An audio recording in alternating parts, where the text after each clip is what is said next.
Belgaum Staines എന്ന Australian missionary നമ്മുടെ രാജ്യത്ത് വന്നത്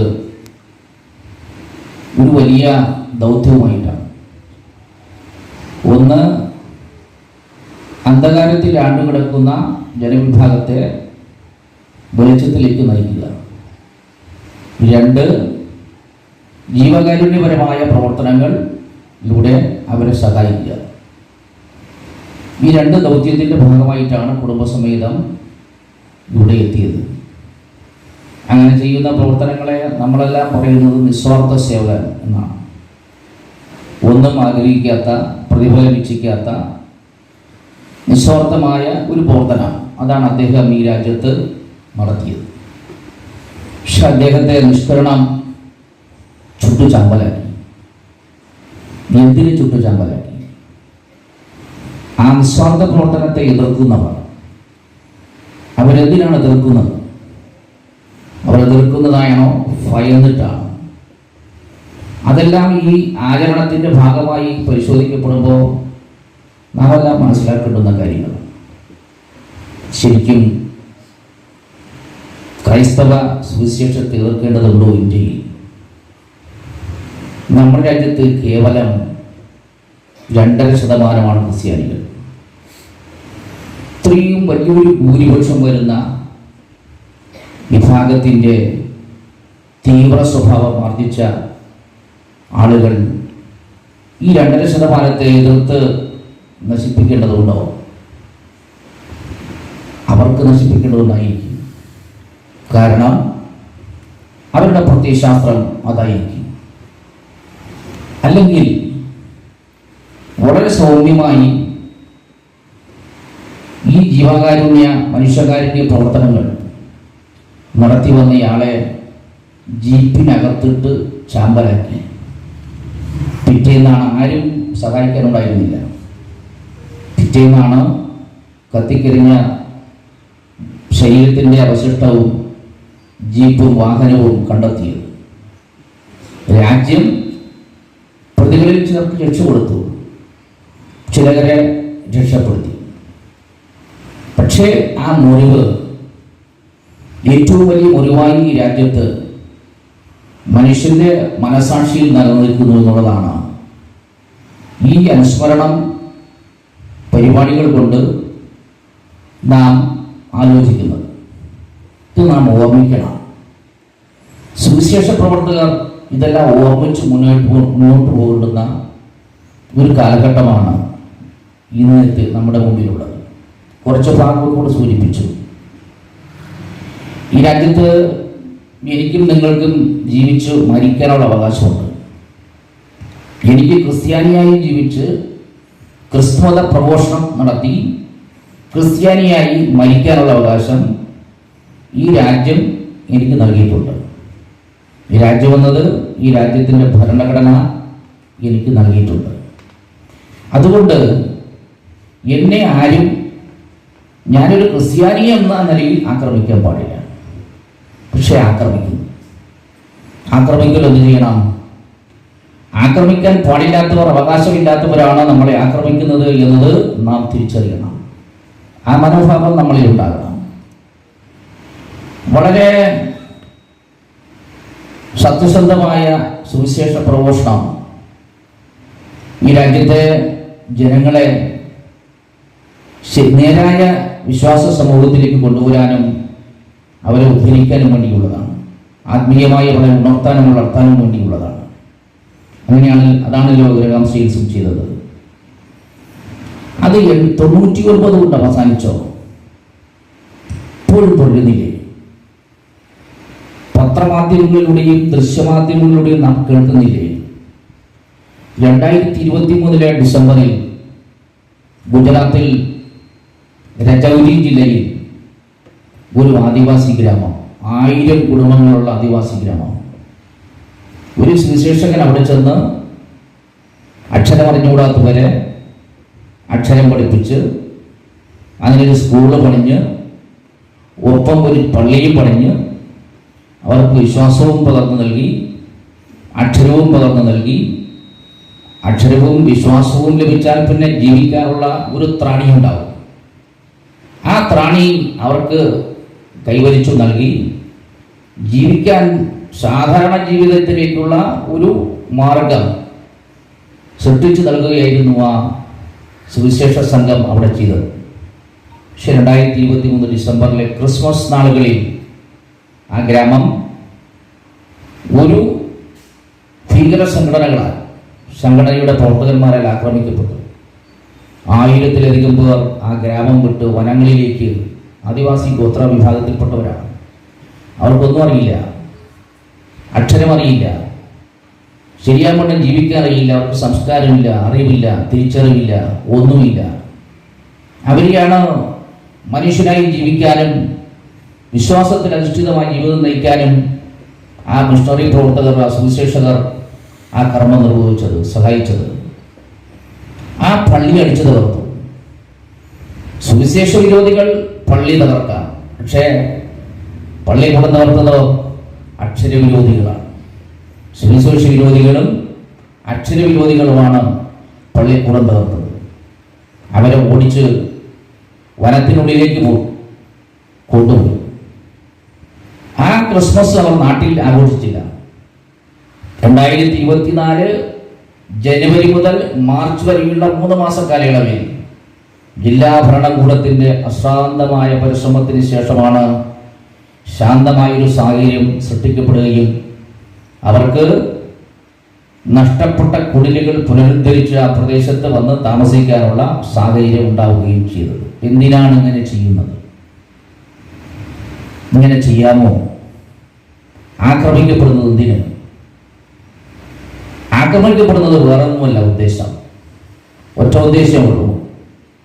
ഈ രാജ്യം ഞാനും നിങ്ങളും വളരെ ശാന്തമായി അവരുടെ വിശ്വാസം വെച്ച് പുലർത്തി ജീവിച്ചു പോകുന്ന ഈ രാജ്യം ഒരു പ്രത്യേക മതത്തിൻ്റെ അധിഷ്ഠിതത്തിൽ ഒരു മതാധിഷ്ഠിത രാഷ്ട്രമാക്കി മാറ്റാനുള്ള തീവ്രമായ പരിശ്രമം, അതിനുവേണ്ടി സ്വീകരിച്ചിട്ടുള്ള ഒരു തന്ത്രമാണ് ഉന്മൂലന തന്ത്രം. ആ ഉന്മൂലനത്തിൻ്റെ ഭാഗമാണ് ഇതെല്ലാം. ഇന്നലത്തെ പത്രം നിങ്ങൾ കണ്ടിരിക്കും. ഛത്തീസ്ഗഡിൽ ഒരു പാസ്റ്റർ മരണപ്പെട്ടു. അദ്ദേഹത്തെ ശവമടക്കാൻ സമ്മതിച്ചില്ല. അദ്ദേഹത്തിൻ്റെ മകൻ ഛത്തീസ്ഗഡിലെ സർക്കാരിനെയും പ്രദേശത്തെ പഞ്ചായത്തിനെയും സമീപിച്ചു. പാസ്റ്ററുടെ മൃതശരീരം ആ ഗ്രാമത്തിൽ എവിടെയെങ്കിലും കുഴിച്ചിട്ടാൽ ഗ്രാമം അശുദ്ധമാകും എന്ന് അവിടുത്തെ ഭൂരിപക്ഷ വിഭാഗം, മറ്റൊരർത്ഥത്തിൽ പറഞ്ഞാൽ സുവിശേഷ വിരോധികൾ കൽപ്പിച്ചു. ഹൈക്കോടതിയിൽ പോയി. കേസ് ഹൈക്കോടതി ബെഞ്ചിൽ വന്നു. ഛത്തീസ്ഗഡിലെ സർക്കാർ ഹൈക്കോടതിയുടെ മുമ്പിൽ പറഞ്ഞത് മൃതശരീരം മെഡിക്കൽ കോളേജ് മോർച്ചറിയിൽ സൂക്ഷിച്ചിരിക്കുകയാണ്. ഈ ഗ്രാമത്തിൽ ശവസംസ്കാരം നടത്തിയാൽ ഗുരുതരമായ പ്രത്യാഘാതവും ക്രമസമാധാന പ്രശ്നവും ഉണ്ടാകും. അതുകൊണ്ട് 7 കിലോമീറ്റർ അകലെ ഇത്തരം ആളുകൾക്ക്, എന്ന് പറഞ്ഞാൽ അവിടുത്തെ ആളുകൾക്ക് നിഷിദ്ധമായ ജനവിഭാഗമാണ് ഇവർ എന്നാണ്, ഇത്തരം ആളുകൾക്ക് ഒരുക്കിയിട്ടുള്ള പ്രത്യേകമായ സെമിത്തേരി കൊണ്ട് അവിടെ കൊണ്ട് സംസ്കരിക്കുക. അദ്ദേഹത്തിൻ്റെ മകൻ രമേശ് ഫാഗൽ സുപ്രീം കോടതിയിൽ പോയി. അവിടെ ഹർജി ഫയൽ ചെയ്തു. തൻ്റെ പിതാവ് സുവിശേഷ പ്രവർത്തകരാണ്, പാസ്റ്ററാണ്. അദ്ദേഹം മരിച്ചിട്ടെന്ന് 14 ദിവസങ്ങൾ പിന്നിടുകയാണ്.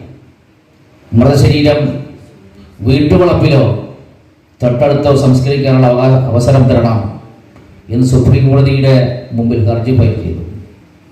ജസ്റ്റിസ് നാഗരത്നയുടെ മുമ്പിലാണ് ഈ ഹർജി വന്നത്. അദ്ദേഹം ആശ്ചര്യം പ്രകടിപ്പിച്ചു. ഒരു മൃതശരീരം ഒരു മതത്തിൻ്റെ പേരിലോ വിശ്വാസത്തിൻ്റെ പേരിലോ സംസ്കരിക്കാതെ മാറ്റിവെച്ച് അതിന് പ്രത്യേകമായ അയിത്തവും വേർതിരിവും കൽപ്പിക്കുന്നത് ഈ രാജ്യത്ത് ഭൂഷണമാണോ? ഹൈക്കോടതി എന്തേ ഉചിതമായ തീരുമാനമെടുക്കാത്തത്? സംസ്ഥാന സർക്കാർ എന്തുകൊണ്ട് ഈ പ്രശ്നം കൈകാര്യം ചെയ്തില്ല? ഇത്രയും ഭീകരമാണോ എന്ന നിലപാട് സുപ്രീം കോടതി പ്രകടിപ്പിക്കുകയുണ്ടായി. അപ്പോഴും ഈ രാജ്യത്തിൻ്റെ നിയമോപദേശകരായ അറ്റോർണി ജനറൽ മുകുൾ റസ്തോഗി അദ്ദേഹം സുപ്രീം കോടതിയിൽ പറഞ്ഞത് 7 കിലോമീറ്ററിനപ്പുറം സ്ഥലമുണ്ട്, അവിടെ സംസ്കരിക്കാം. എന്ത് മനസ്സിലായി? സുവിശേഷ പ്രവർത്തകൻ മരണപ്പെട്ടാൽ അവൻ ഈ രാജ്യത്തൊരു പൗരനാണ്, ഈ രാജ്യത്തിൻ്റെ മണ്ണവൻ അവകാശപ്പെട്ടതാണ്, ആരുടെ മണ്ണിന് പോലും അവകാശമില്ലാത്തവനാണെന്ന് പ്രഖ്യാപിക്കുന്ന കാലഘട്ടമാണ് ഞാനും നിങ്ങളും ജീവിച്ചിരിക്കുന്ന കാലഘട്ടം, അല്ലെങ്കിൽ നമ്മുടെ മുന്നിലൂടെ കടന്നു പോകുന്ന കാലഘട്ടം എന്ന തിരിച്ചറിവാണ് ഞാൻ ഇത്രയും നേരം നിങ്ങളോട് പങ്കുവച്ചത്. ഇതാണ് നമ്മുടെ ഇന്നത്തെ സാഹചര്യം. ഒരു ശുഭസൂചകമായ സാഹചര്യത്തിലല്ല നമ്മുടെ എല്ലാം ജീവിതവും മുന്നോട്ടുള്ള പോക്കും. പക്ഷേ ഇതിനെല്ലാം ഒരു പരിഹാരമുണ്ടായതും എന്ന പ്രതീക്ഷയിൽ നമ്മൾ മുന്നോട്ട് പോവുകയാണ്. നമ്മുടെ ആരാലും ചവിട്ടിത്തേക്കാനും മുതിക്കാനും നിയോഗിക്കപ്പെട്ടവരും മുതിക്കപ്പെട്ടവരുമാണ് എന്ന് സ്വയം ചിന്തിച്ച് കെട്ടടങ്ങുകയില്ല വേണ്ടത്. നാം ജീവിക്കാനുള്ള അവകാശത്തെക്കുറിച്ച് നല്ല ബോധത്തോടുകൂടി ജീവിക്കാനുള്ള ധൈര്യം ആർജിക്കുകയാണ് വേണ്ടത്. ആത്മീയ പ്രവർത്തകരും അതുതന്നെയാണ് ചെയ്യേണ്ടത്. വിശ്വാസ ജീവിതത്തോടൊപ്പം അങ്ങനെ ഒരു ധൈര്യം ആർജിക്കുക തന്നെ വേണം. ഇതാരുടെ ഔദാര്യമല്ല. ഞാനൊരു ക്രൈസ്തവനായി ജീവിച്ചു മരിക്കുക എന്നുള്ളത് ആരുടെ ഔദാര്യമല്ല, എൻ്റെ അവകാശമാണ്. നമ്മുടെ രാജ്യം അങ്ങനെയുള്ള രാജ്യമാണ്. നമ്മുടെ രാജ്യം സ്വാതന്ത്ര്യം പ്രാപിക്കുമ്പോൾ ഈ രാജ്യത്തിന് നിയതമായൊരു ഭരണഘടനയെക്കുറിച്ച് നല്ല ചർച്ച നടന്നു. ആ ഭരണഘടന നിർമ്മാണ സമിതി ഏതാണ്ട് 169 ആളുകളുള്ളതാണ്, തെരഞ്ഞെടുക്കപ്പെട്ടു വന്നവരാണ്. അവിടെ വലിയ ചർച്ച നടന്നു. എങ്ങനെയായിരിക്കും നമ്മുടെ ഭരണഘടന? വലിയൊരു വിഭാഗം ബാധിച്ചത് ഇന്ത്യയും പാകിസ്ഥാനും വേർതിരിഞ്ഞു പോയല്ലോ. പാകിസ്ഥാൻ ഇസ്ലാം രാഷ്ട്രമായി ഒരു മതപര രാഷ്ട്രമായി മാറി. ഇന്ത്യയും അതുപോലെ ഭൂരിപക്ഷത്തിൻ്റെ മതരാഷ്ട്രമായി ഇന്ത്യ മാറണം എന്ന് വാദിച്ചു. എന്നാൽ ഭരണഘടനയുടെ drafting committee chairman doctor Ambedkar ഉൾപ്പെടെ പണ്ഡിറ്റ് ജവഹർലാൽ നെഹ്റു ഉൾപ്പെടെ ഇന്ത്യയിൽ നിരവധി മതങ്ങളുണ്ട്. പ്രധാനമായി 6 മതങ്ങളുണ്ട്. ഹിന്ദുവുണ്ട്, ക്രിസ്ത്യാനിയുണ്ട്, മുസൽമാനുണ്ട്, സിഖുകാരനുണ്ട്, ജൈനനുണ്ട്, ബുദ്ധനുണ്ട്. ഇങ്ങനെ വിവിധ ജാതി വിഭാഗങ്ങൾ, വിവിധ മതവിഭാഗങ്ങൾ, വിശ്വാസികൾ അധിവസിക്കുന്ന രാജ്യമാണ് ഇന്ത്യ. അവരവരുടെ വിശ്വാസങ്ങൾ പരിപാലിക്കാനും പുലർത്താനും ആ വിശ്വാസം പ്രചരിപ്പിക്കാനും ഉള്ള അവകാശം രാജ്യത്തിൻ്റെ ഭരണഘടനയിൽ ഉൾപ്പെടുത്തണം.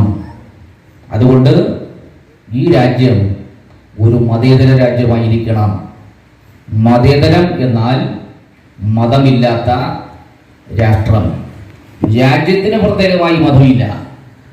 രാജ്യത്തെ മുഴുവൻ ജനങ്ങൾക്കും അവരവരുടേതായ മതവും വിശ്വാസവും ഈശ്വരവിശ്വാസവും പുലർത്താനുള്ള പരമമായ സ്വാതന്ത്ര്യം നമുക്ക് എല്ലാവർക്കും നൽകിയിട്ടുള്ള മഹത്തായ ഭരണഘടനയുള്ള ഒരു മഹത്തായ രാജ്യത്താണ് ഞാനും നിങ്ങളുമെല്ലാം ജീവിച്ചിരിക്കുന്നത്. സുവിശേഷം എന്നത് ഒരു മഹത്തായ പ്രവർത്തനമാണ്.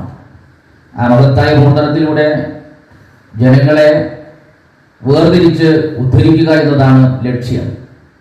അതുകൊണ്ട് തന്നെ ഈ ആത്മീയ ജീവിതത്തോടൊപ്പം ഭൗതിക ജീവിതവും അതിപ്രധാനമാണ്.